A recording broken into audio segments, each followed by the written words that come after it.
meaning that in second place, we both have Denmark. And my question is there a coach that's more hated on than Denmark's head coach right now in Kasper Hjulmand?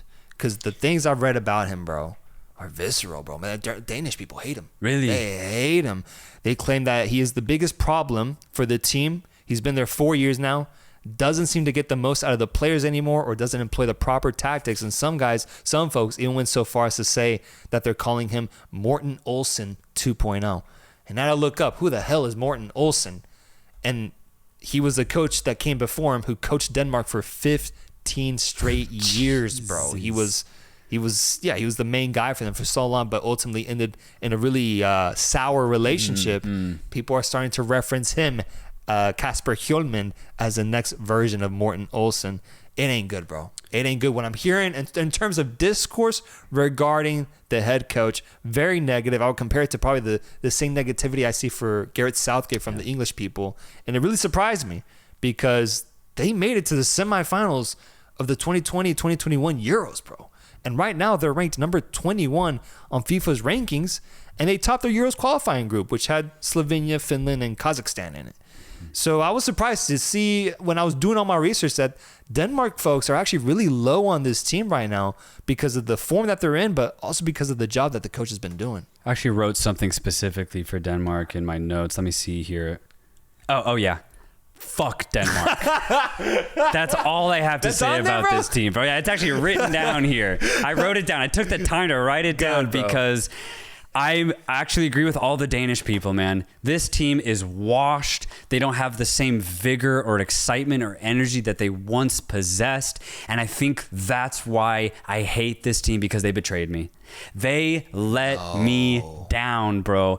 Just like you had high hopes for Serbia in the 2022 FIFA World Cup, I had the exact same high hopes for Denmark going into that tournament.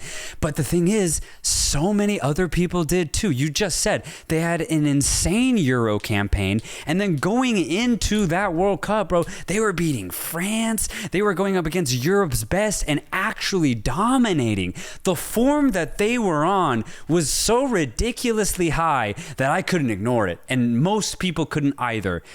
And the performance that they gave at the World Cup was stupid, man. It's stupid, man. It made me want to just not even watch football why anymore, do we watch bro. football, bro? I was like, if you're beating France 3 months prior to that, and you're dominating France, who went to the World Cup final, and you lay an egg in Qatar against a pretty manageable group, honestly, then like, what am I doing? What are we doing like, here, my bro? goodness, man. And I can't forgive these Danish players. I really can't, because they possess so much skill. They had so much energy going into this tournament and to that FIFA World Cup tournament. And bro, they were shadows of themselves. Not even shadows of themselves. I don't even know who those players are anymore. And when you look at their qualifying campaign for this Euros, yes, they beat Slovenia. So sure, they have that under their belt going into this group, but it wasn't convincing, man. It really wasn't. They're hot and cold. Throughout an entire 90 minutes, they might have a good 45 minutes, but the next 45 is boring. They don't move the ball quickly, but I think it's frustrating if you're Danish, because there is still really good talent in this squad, amazing, man. Yeah, you have Thomas Delaney in the midfield. You still have Christian Eriksen from a veteran perspective. Yusuf Poulsen is still playing top number 9 striking position football. And then at the back, man, I mean, you saw Joachim Andersen, Andreas Christensen. Like, these are top quality center backs. This team has in true, genuine quality, but the way that they play and the way that they've been playing for the last year and a half, it's not exciting. It's not good. Fuck this team. Kasper Schmeichel as well, Simon Kjær, Norgard from Brentford, or Jensen. Matthias Jensen. Yeah, Matthias Jensen, Dolberg. Manchester United's very own Rasmus Højlund getting the opportunity here. He'll have a big opportunity to make a name for himself, right? Because he had a good season at United, but United as a whole, since it was so down, a lot of players kind of went down with that. I think Højlund is one of those guys, but he has the makings of being a really good striker. This could be a really good opportunity for him. I agree. That'll be really interesting to see. Yeah, I agree. But also, upon doing research, I came to find what was frustrating the Danish folks so much about the selections from Hjulmand. And one of the biggest ones was excluding Matthew O'Reilly, who I have never seen play. I was like, who's Matthew O'Reilly? Everywhere I look, Matthew O'Reilly. I can't believe you didn't pick him. 19 goals, 18 assists for Celtic this season. youngster, claimed to be the heir to Christian Eriksen in the sense of being a very attack-minded forward, in the sense of being a very attack-minded midfielder, doesn't get the call up whatsoever. Yeah. When you look at Denmark and the midfielders, they don't really have that many attack-minded midfielders with guys like Højbjerg, for example.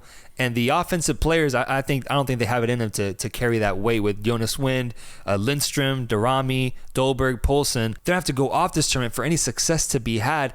And the fact that they're all pretty young as well outside of Poulsen, I would say, I don't know if it's enough to trust in them to be able to, compete against top teams like England, for example, who's in this group. Yeah. The thing is, it is pretty weak. The rest of the group is pretty weak. I think it's enough to get by Serbia and Slovenia, but that's it. That's it. I think getting out of this group is their biggest achievement. I can't believe I'm instilling faith in them getting out of the fucking group once again. But here we are. I think they get knocked down in the round of 16 pretty easily, and that's the end of the Danish story. Dude, yes. I have nothing to add there. Denmark have enough to compete in this group, except against England. They're a solid squad at best, which is, it's good. That means they're at par with Europe's middle tier. They can punch above their weight sometimes, but they just haven't really shown to do that anymore. I think they've peaked, and if the manager's not trying to instill new talent into the squad, then I think you're just going to get a stale, same result that you've been getting this last year and a half. So, yeah, round of 16, no further than that for Denmark. What's the biggest positive of Denmark?